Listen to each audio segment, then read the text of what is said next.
नमस्कार दोस्तों, मैं अंकुर उपाध्याय स्वागत करता हूं आप सभी का आपके अपने YouTube channel share market analysis में।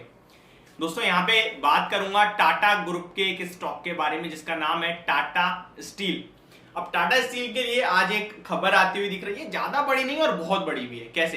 देखिए, सिंपल सी बात है, अगर कोई कंपनी में निवेशित है तो उसके लिए सबसे इंपॉर्टेंट होते हैं कंपनी के नंबर्स, कंपनी की अर्निंग्स।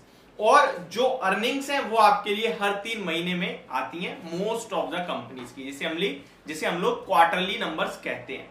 एक फाइनेंशियल में 4 क्वार्टर्स होते हैं, तीन महीने के। और फाइनेंशियल ईयर स्टार्ट होता है आपका 1 अप्रैल से लेकर 31 मार्च तक का। ठीक है, तो ये चीजें मैं आपके साथ ऑलरेडी अपने इंस्टाग्राम पे भी शेयर करता रहता हूँ। अभी आते हैं टाटा स्टील में क्या अनाउंसमेंट हुई है। तो आज के सेशन में अनाउंसमेंट, इनफैक्ट कल के सेशन में होते हुए देखिए, कल सुबह रात में 8:20 पे board meeting on 2 May to consider Q4 results. तो 2 मई को कंपनी अपने नंबर्स पेश करने वाली है and most important company final dividend भी देने वाली है अगर कोई होगा तो। अब देखिए, टाटा स्टील की बात करें तो टाटा स्टील की पहले मैं आपके साथ डिविडेंड यील्ड शेयर कर देता हूं कि कितनी है कितनी नहीं है, और आपको इस डिविडेंड यील्ड से पहले क्या खरीदना चाहिए। 5% की डिविडेंड यील्ड है दोस्तों, टाटा स्टील की 5% की डिविडेंड यील्ड है। एंड लास्ट डिविडेंड्स कब अनाउंस करें वो भी एक बार हम चेक कर लेते हैं।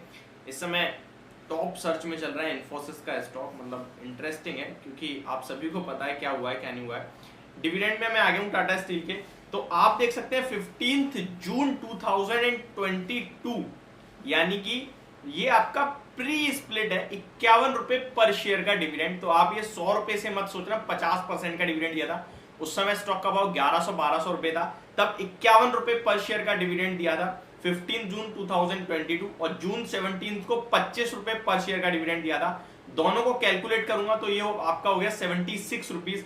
फिर 6 अगस्त को 10 रुपए का दिया था, लेकिन ये 2020 का है। तो यानी कि हम देख पा रहे हैं कि मार्च में कोई डिविडेंड ज्यादा आया नहीं है।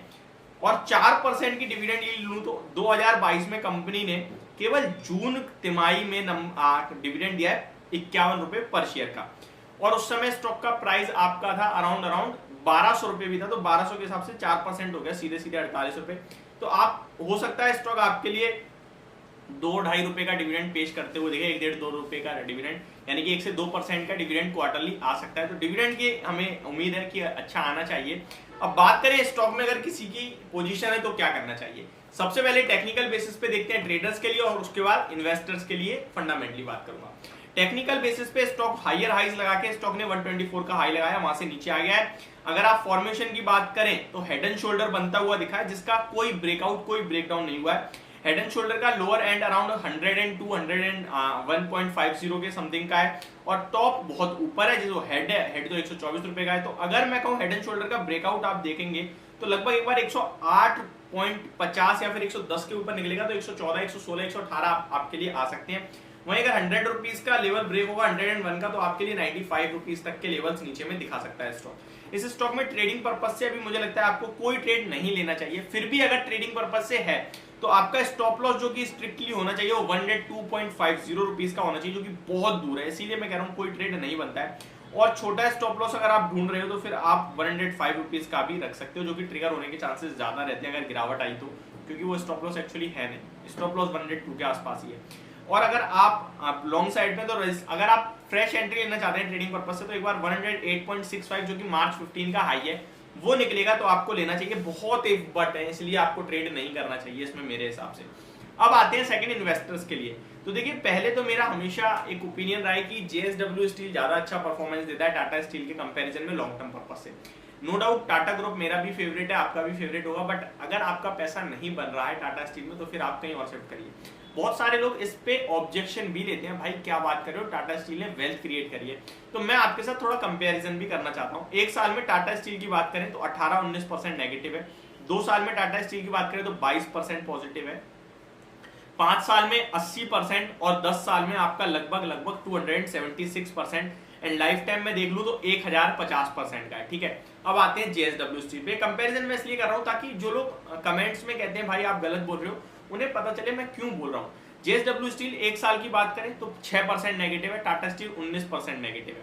2 साल की बात करें तो टाटा स्टील ने आपको बना के दिया अराउंड समथिंग 20% के समथिंग, और जेएसडब्ल्यू ने 18%, सॉरी 15%, कोई इशू नहीं है, यहाँ पे जेएसडब्ल्यू पीछे हो गया। 5 साल की बात करें तो टाटा स्टील ने आपको 80% के बना के दिए थे, जेएसडब्ल्यू स्टील ने आपको 134% 50% ज्यादा पैसा बनाया आपका।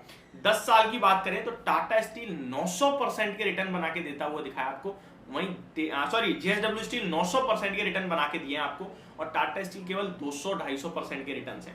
लाइफ टाइम यहाँ पे टाटा स्टील ने आपको 1040% के दिए हैं, वहीं इस स्टॉक ने आपको 3300% के रिटर्न दिए हैं। मोस्ट इंपॉर्टेंट, जेएसडब्ल्यू स्टील 2003 से आपका पैसा बना रहा है, और टाटा स्टील का कंपैरिजन जो मैंने करा था वो लगभग 19 एग्जैक्टली मैं आपके साथ शेयर करना चाहूंगा 1996, यानी कि 7 साल कम, और मींस 7 साल कम आपके लिए जेएसडब्ल्यू स्टील ने, और पैसा 4 गुना बनाया, 3 गुना ज्यादा बनाया है जेएसडब्ल्यू टाटा स्टील के सामने।